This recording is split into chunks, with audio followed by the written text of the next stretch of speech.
You ever think to yourself, man, I just wish I could live forever? Yeah, no, me either. This planet stinks. But what if you could live forever in PvP?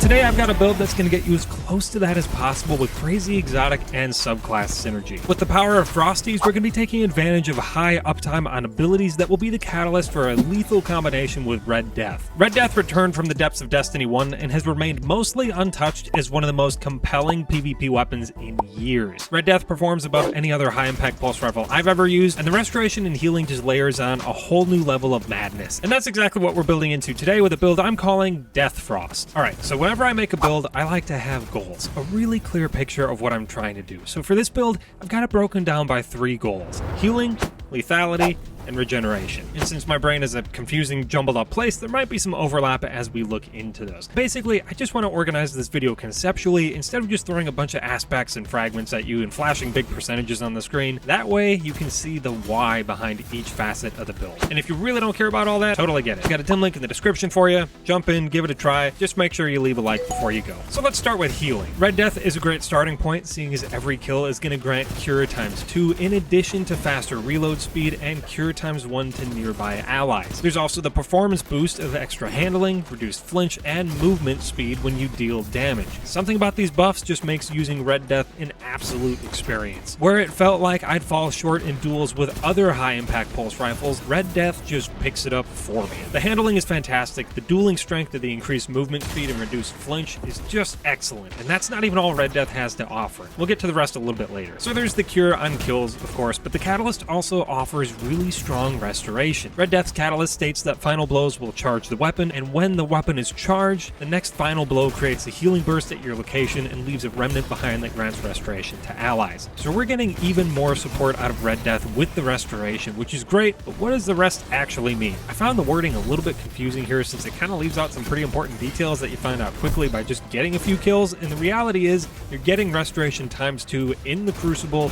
with every other kill. It just takes 1 kill to charge Red Death, and then the next kill grants that healing burst and grants restoration ×2. And keep in mind, this is on top of cure ×2 as well, so you've got instant healing and then progressive healing that's going to top off your health as you duck into cover. The fact we get both cure and restoration effects on the same weapon is absolutely bonkers to me, but that's not even all of it. Red Death is also a solar weapon, and that means we have potential for subclass synergy, and this is where the build really starts to cook. There are 2 fragments that are an absolute must for this build, and those are Ember of Solace and Ember of Empyrean. Ember of Solace is going to take solar effects, radiance, and restoration and extend the duration by 50%. Seamless, easy, no reason not to. If Red Death is granting 3 seconds of restoration ×2, then you're going to get roughly 5 seconds with Ember of Solace, which doesn't sound like a ton, but actually makes a fairly big difference in PvP. Part of the reason that extra time is also helpful is because of Ember of Empyrean, which extends solar effects when getting solar kills. Very easy to do with Red Death, and that extra time is going to give us more time to keep stacking on those effects. PvE offers different values for different tiers of enemies, but in PvP, Guardians are just a flat 3 seconds, so every kill is going to grant 3 extra seconds to Radiant or Restoration, and now I'm guessing you can see the loop starting to form.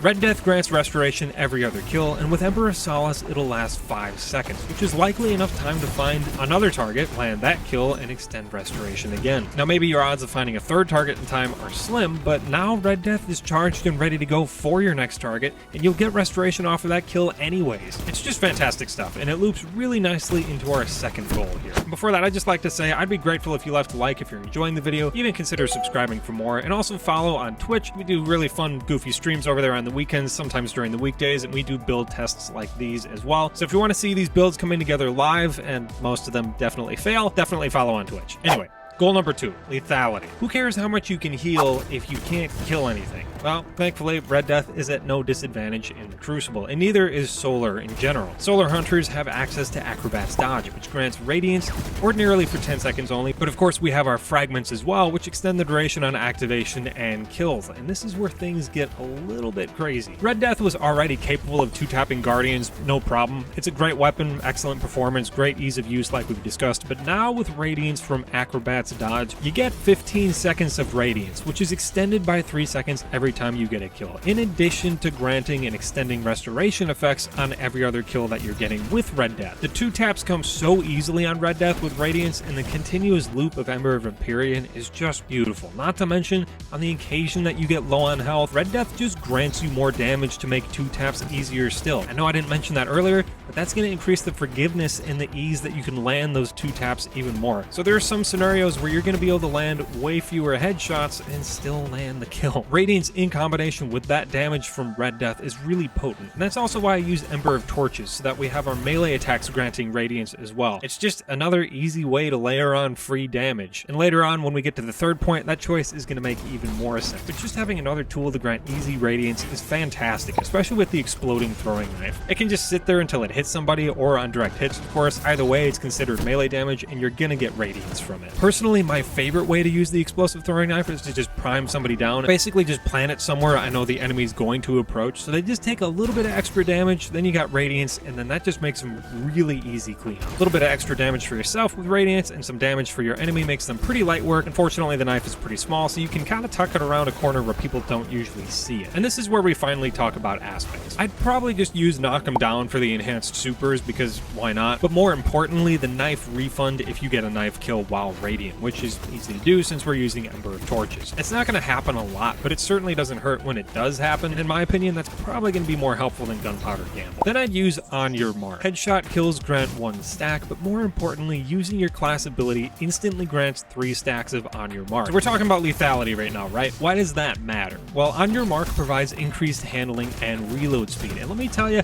it's not a small amount either. It's not a small buff. It's really nice. And that's important because it grants us upfront handling on a weapon that's a little slow out the gate typically. Red Death is fantastic once you get rolling, and it does grant that extra handling when you deal damage, but that doesn't really help you up front. You need that handling for your first duels before you even start shooting. You need that quick ADS speed to locate your target and start firing on point, and that's exactly what On Your Mark does. Since we're using Acrobat's Dodge for the extra damage, we'll be simultaneously granting ourselves increased handling and reload up front, which just makes the shooting experience so much better. Instead of really sluggish and slow high-impact pulse rifle handling, you got something that's really snappy and feels almost more like a hand cannon. And of course, that can also be extending by landing headshot kills as well, and that's something I really love about this build. It has the tools to help you succeed up front in your duels, but then keep up an insane pace once you start getting those kills. A lot of times, builds really just have one or the other. Typically, multi-kills are really hard because you just keep taking damage, and the odds of victory in each successive duel is lower and lower. But with Red Death and the Gunslinger subclass, your health just keeps coming, and you've got Cure working for you along with Restoration and Radiance being extended on each kill. And all those things put together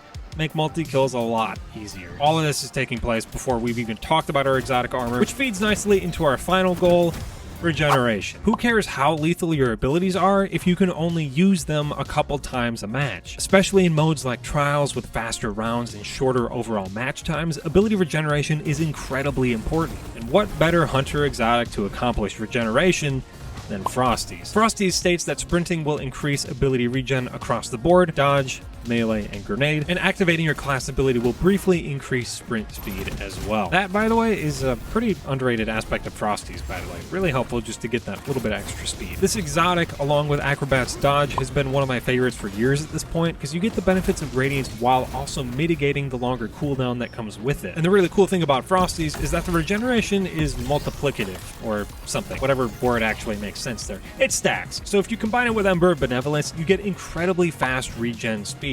Ember of Benevolence will grant increased ability regeneration rate for buffing your teammates with Radiance, Cure, and Restoration. That's kinda happening all the time with this build. Benevolence only lasts a couple seconds, but just take a look at the difference here in the recharge rate. Frosty's is nice, and then Frosty's with Benevolence is just great. It's almost enough to restore half your dodge by just using it and sprinting for a little bit. So what I like to do, especially in Trials, is run with my teammates for a couple seconds, pop my dodge, grant Radiance to me and them as well, and then sprint out the last couple seconds until I reach an engagement lane. By then, I've got about half my dodge back, plus around 10 seconds of Radiance still, which is plenty of time. And of course, if you actually get rolling and start getting some kills, you're going to be chaining it and extending the duration of your buffs. And it's not just the dodge that's benefiting, of course. Your grenade and melee energy are also being regenerated more quickly, which is just all around really helpful. Trip mines are potent, swarm grenades are really annoying, incendiary nades are strong if used right, and any of the throwing knives are solid, especially as a way to restore Radiance. This build is one of the strongest neutral games I've ever ever used because it's just seamless and easy to use, not a lot of setup effort, and the potential to keep abilities and kills rolling is just so strong. Not to mention, you also have the chance to grant both Cure and Restoration to your allies with Red Death, so that's also playing into Benevolence here and there. There's actually a lot of support going on, and that's something I really like about this build as well. You use Acrobat's dodge, all your teammates have Radiance too, and that can be a make or break difference in some duels. And then if you're getting kills and reloading nearby, you're also granting some Cure to them. So it's pretty great how potent this is for yourself, but it also provides a little bit of support to your teammates, which isn't something you find in a lot of PvP builds. I know there's a good bit of stuff going on here in this build, but I promise you it's actually really straightforward in practice. And of course, check it out in the dim link if you want to make more sense of it there. Sometimes it's just easier to look at all this stuff together, but really, when it all comes together, it's pretty seamless. You don't have to think about it, and it just results in an extremely potent loop. When it's all said and done, there are also about 2 fragment slots that are free for whatever you want, so definitely experiment with that. I like Ember of Mercy a lot, so I get Restoration on revives, really helpful in trials. There's also Ember of Beam, so your super have more target acquisition. I'm just amazed as I play with this build how neatly every aspect loops back into itself, and I think you'll really enjoy it if you give Death Frost a try. It's incredibly balanced, but effective, and most importantly,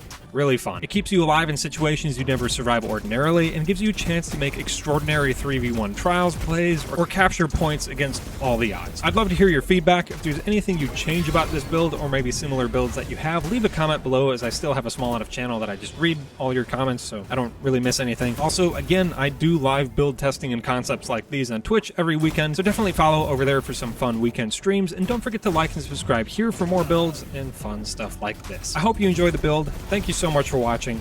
I'll catch you guys next time.